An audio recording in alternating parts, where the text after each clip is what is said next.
Shalom Obracha, que le bon Dieu vous protège, vous donne la santé, la joie, la prospérité. Nos sages nous racontent une belle histoire sur quelqu'un qui aimait les femmes. Et il dépensait un argent fou pour les femmes. Et une fois, il a vu une annonce qu'il y a une très belle femme qui arrive du Liban et celui qui veut aller avec elle, il faut qu'il prenne rendez-vous avec tel et tel et il faut qu'il apporte avec lui une bourse d'argent telle. Bien sûr, c'est une femme élégante. Il n'y avait que des milliardaires qui pouvaient aller la voir. Il y avait un qui s'appelle Rabbi El-Azhar ben Dordaya. Ce monsieur-là était riche. Lorsqu'il a vu l'annonce, il a vu la photo. Ça, c'est la Gemara qui raconte cette histoire. Hein. Qu'est-ce qu'il fait? Il prend la route. Il va pour la voir. Et à un moment donné, il arrive dans la ville, il prend rendez-vous. Et bien sûr, c'était une femme élégante. Et bien sûr, elle prenait beaucoup d'argent, donc elle se trouvait dans une belle tente, des gardes-corps autour. Et voilà, il rentre. Et à un moment donné, elle voit que c'est un juif en face d'elle. Et je ne sais pas qu'est-ce qui lui a pris, cette femme-là. Cette femme-là, elle le regarde. Elle lui dit,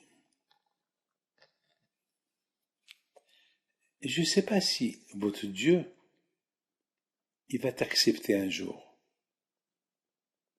Tu as fait un sacrifice pour venir me voir. Tu as traversé 7 fleuves. Tu es venu de loin pour venir me voir et pour être avec moi. Et toi, tu es juif. Et tu sais ce que tu fais, tu n'as pas le droit de le faire. Comment tu es arrivé à faire ça? Rabbi El-Azhar ben Dordaya,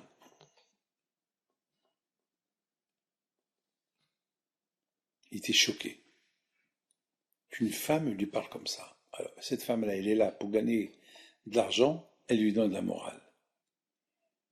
Et cette femme-là, elle-même ne comprend pas pourquoi elle a parlé comme ça. Mais ça l'a tellement marqué, il a quitté la chambre, il a quitté la tente. Et il est parti au désert. Il a commencé à pleurer. Hachem, pardonne-moi. Il a commencé à pleurer. Il disait, est-ce qu'il y a quelqu'un qui peut m'aider à prier pour moi? Il se dirige vers les montagnes. Il se dirige vers le ciel, vers le soleil. Mais priez pour moi, pour que le bon Dieu me pardonne. À un moment donné, il a dit, c'est pas eux qui ont fauté, c'est moi qui ai fauté.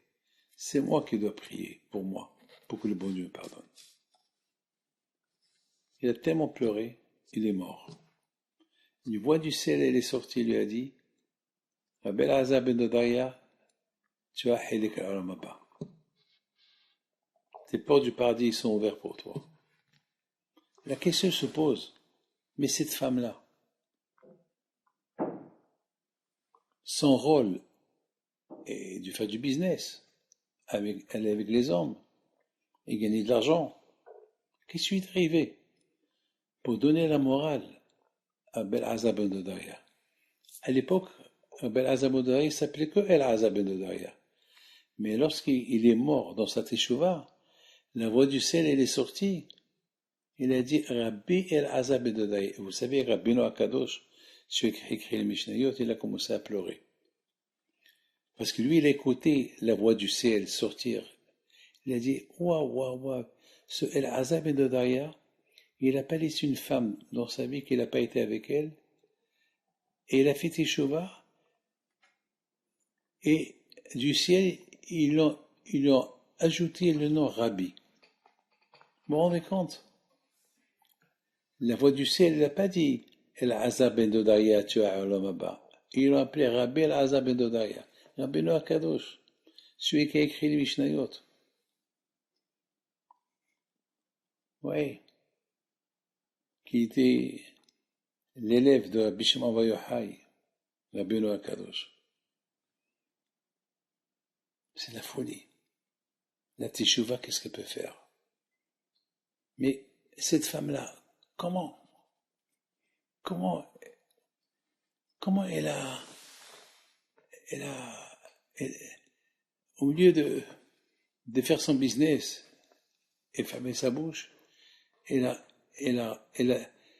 perdu un client en lui disant, même si tu fais tes chevaux, le bon Dieu va pas te pardonner. Comment tu fais un sacrifice pour moi, tu fais pas le sacrifice pour le bon Dieu, et tu sais bien que c'est péché ce que tu fais. Mes amis, la réponse à cette question, elle est extraordinaire. Parfois, Akadosh Baruch Hu aussi voit quelqu'un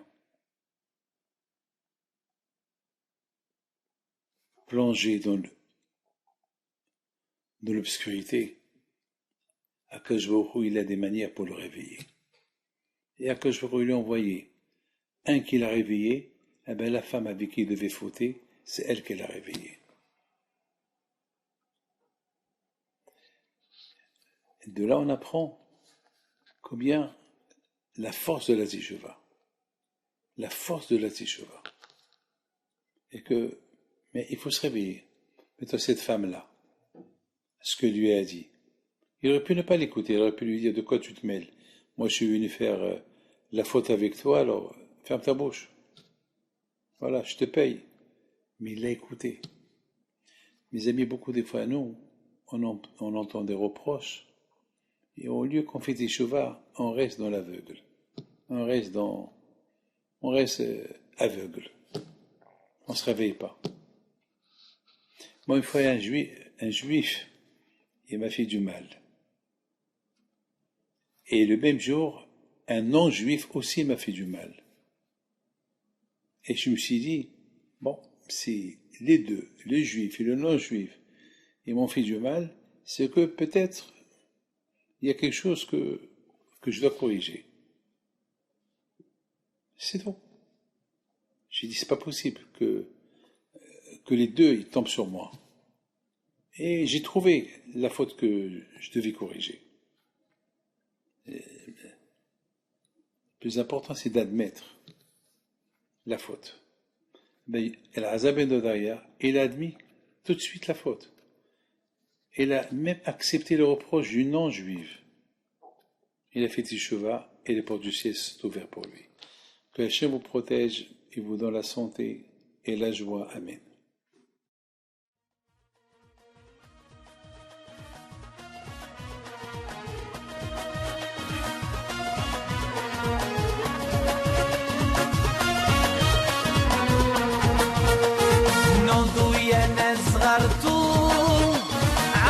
حي بنتو وقف لنا زي خوتو يا وز خوتو